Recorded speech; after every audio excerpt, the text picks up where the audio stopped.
Hi evil subscriber அனைவருக்கும் வணக்கம். எல்லாரும் எப்படி இருக்கீங்க? நான் சூப்பரா இருக்கேங்க. ஈவிலர் ரைட் வித் பிரைட். இனிமே கட்ட போற வீடா இருந்தாலும் சரி, கட்டி முடிச்ச வீடா இருந்தாலும் சரி, அபார்ட்மெண்டா இருந்தாலும் சரி, ஆபீஸா இருந்தாலும் சரி, இல்ல பொது இடங்களா இருந்தாலும் சரி, எல்லா இடத்துலயும் சார்ஜிங் ஸ்டேஷன் மஸ்ட்.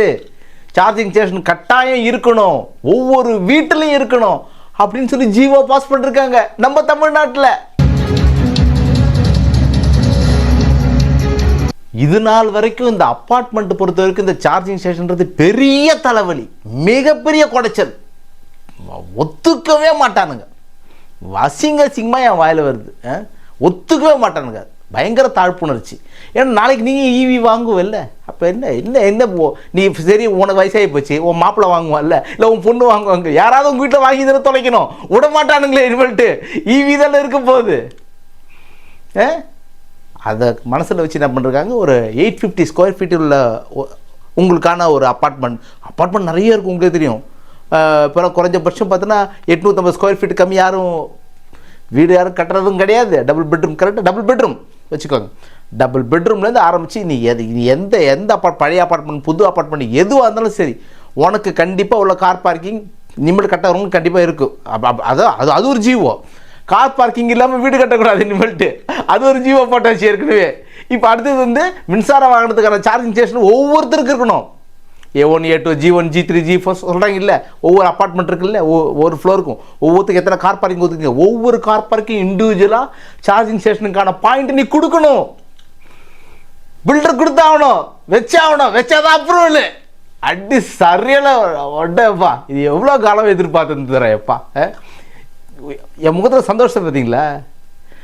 இல்லை இப்போது ஏற்கனவே இந்த மாதிரி ஒரு இஷ்யூ வந்தது. ஒரு அப்பார்ட்மெண்ட் சம்மந்தமான ஒரு இஷ்யூ வந்தது. அது அவர் வந்து பூனேலேருந்து பெங்களூர் போய் அங்கே ஒரு அப்பார்ட்மெண்ட்டில் தங்கியிருந்து அவங்க அந்த அப்பார்ட்மெண்ட்டே ஒத்துக்காமல் கேஸ் போட்டு அங்கே பெங்களூரில் உள்ள கோர்ட்டில் நடத்தி அது ஸ்பெஷல் பர்மிஷன் வாங்கிட்டு வந்து போட்டு அப்போவும் விடாமல் அவனுங்க ஹைகோர்ட்டில் போய் அதுக்கப்புறம் சுப்ரீம் கோர்ட் என்னென்னவோ அடைஞ்சானுங்க. என்னாச்சு அந்த கேஸ், என்னாச்சுன்னு தெரில. பாவம், பயங்கரமானவன். இன்றைக்கும் பயங்கர தலைவலி. ஒரு 2 வீலர் சார்ஜ் போட முடியுதா?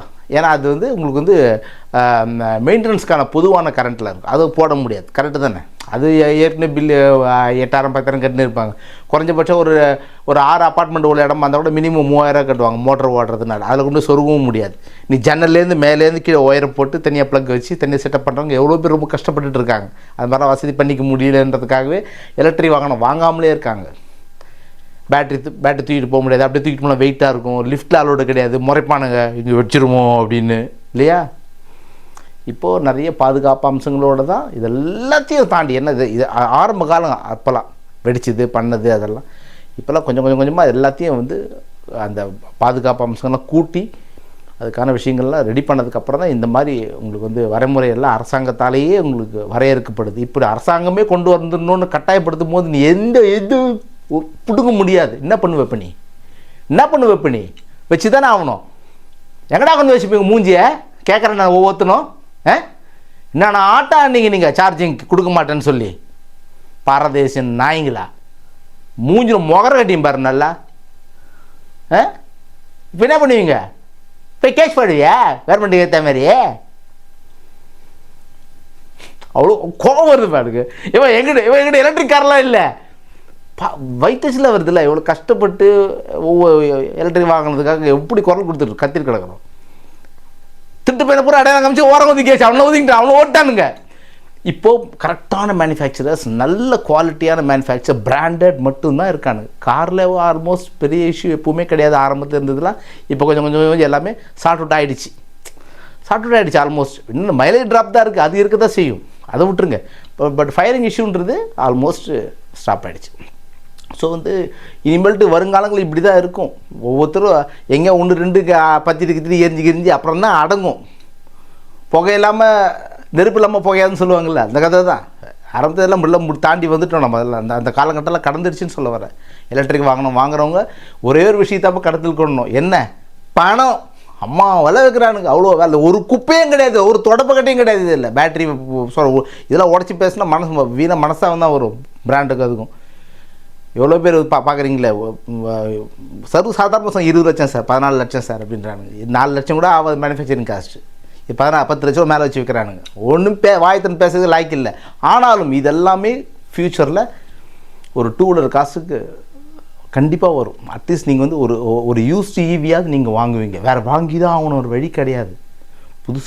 புதுசு வாங்கிறதுக்கும் சலுகைகள் கொடுப்பாங்க, கண்ணாப்புனான்னு கொடுத்துருவாங்க சலுகைகள். என்ன நீ நான் கடனே வாங்க மாட்டேன்ல, உனக்கு கடன்காரன் ஆக்கிடுவானுங்க, ஈவிக்காரன் வாங்க வச்சுருவானுங்க. இது நடக்கும், நான் நடத்த மாட்டேன், அது நடக்கும்.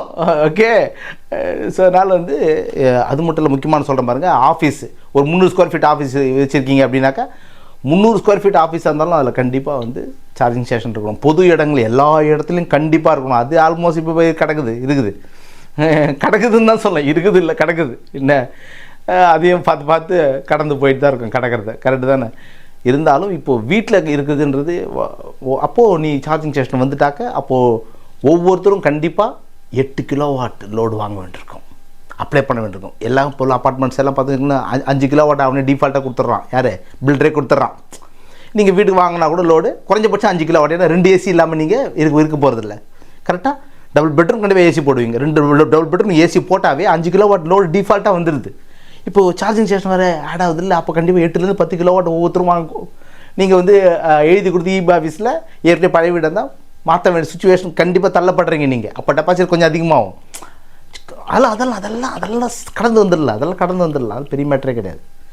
என்ன இபி கட்டணும், அதுதான் நீங்கள் பெட்ரோல் டீசல் போடுறதுக்கு பதிலாக கட்டுக்கட்டாக அங்கே ரொம்ப புகையாக போகிறதுக்கு பதிலாக இங்கே கணிசமான ஒரு விஷயம் தோணும், கொஞ்சம் உயரும். அதுக்காக நீங்கள் எல்லாம் ஒருங்கிணைஞ்சு ஒற்றுமையாக இருந்து கொஞ்சம் அப்பார்ட்மெண்ட் இருக்குங்க.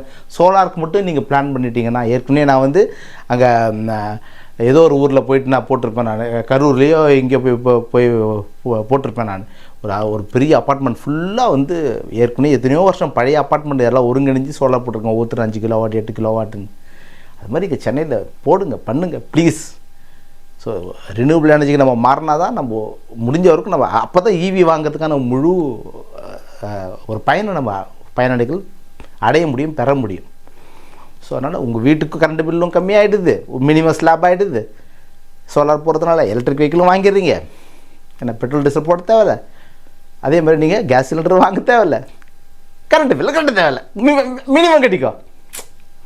ஸோ அதனால் வந்து ஃபஸ்ட்டு எதை பண்ணுறோமோ இல்லையோ, இனிமேல்ட்டு வந்து அரசாங்கத்துடைய கைடன்ஸ் பிரகாரம் ஒவ்வொரு வீட்டையும் சார்ஜிங் ஸ்டேஷன் அமைக்கணுன்றதை உங்கள் அசோசியேஷனை கூப்பிட்டு காதில் கொஞ்சம் கடிச்சு வைங்க. பெருசுங்களாக உட்காந்துருக்கு கொஞ்சம் சொல்லி விட்டிங்கன்னா அடுத்த மீட்டிங்கில் அதுக்கப்புறம் வந்து அவங்களே ஸ்ட்ராங் பண்ணுவாங்க. ஓகே. ஸோ இதெல்லாம் இருந்தால் தான் அடுத்து நீங்கள் வந்து ஹவுஸ் டேக்ஸோ இல்லை குழா வரியோ மின்சார வரியோ கட்ட முடியும். மின்சாரம் கட்டணும், அப்போ தான் கட்டணும். என்ன பண்ணுவீங்க நீங்கள்? காட்டுங்க, அவங்க எங்கள் ஆளுங்க வருவாங்க, இபி ரீடிங் எடுக்க வராங்களே, அது இப்போ தான் வருவாங்கல்ல, கடைசி நேரத்தில் வருவாங்க. வரட்டும், வந்து அவங்க வந்து இந்த வீட்டில் பொருத்தப்பட்டுள்ளது A1 A2 GF G3 4 5 5ல் உள்ளது, சுப்பிரமணியம் போட்டார், என்ன சுந்தர்சி போட்டார், வா சார்ஜிங் ஸ்டேஷனை போட்டார் அப்படின்னு நோட் பண்ணின்னு போயிடுவாங்க. சரியா? ஸோ அதனால் வந்து இதெல்லாம் கொஞ்சம் வருங்காலத்தை கொஞ்சம் கணக்கில் கொள்ளுங்க. நல்ல விஷயம், நல்ல மெசேஜ் சொல்லிருக்கேன். அர்ஜென்ட் மெசேஜ் நண்பர்களுக்கு ஷேர் பண்ணி விடுங்க. நியூஸ் சேனல்லாம் கூட கொஞ்சம் இப்போ இதை பற்றி பேச ஆரம்பிப்பாங்க.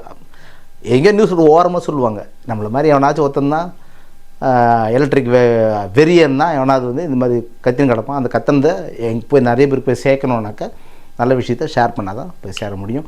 இந்த எலக்ட்ரிக் வெஹிக்கிள் சேனல் ஈவியில் யாராவது புதுசாக யாராவது தெரியாதனமாக பார்த்து தொலைச்சிட்டிங்க அப்படின்னாக்கா என்னை கொஞ்சம் பார்த்து என்னை திட்டிகிட்டே கொஞ்சம் சப்ஸ்கிரைப் பண்ணி விட்ருங்க.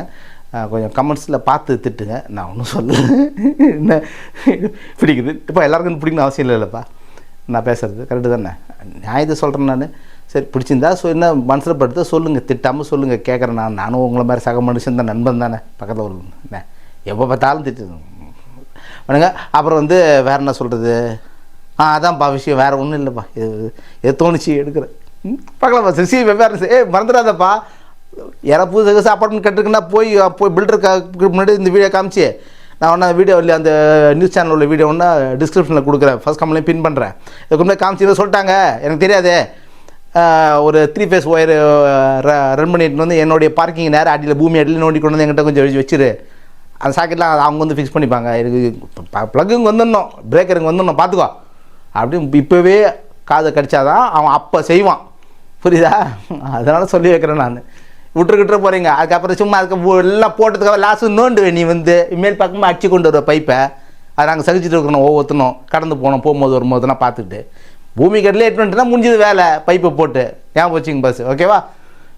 இப்போ நல்ல விஷயம் தான் சொல்கிறேங்க, அதான் சொல்கிறேன்ப்பா. பார்க்கலாம் பஸ். சி வேறு ரைட்.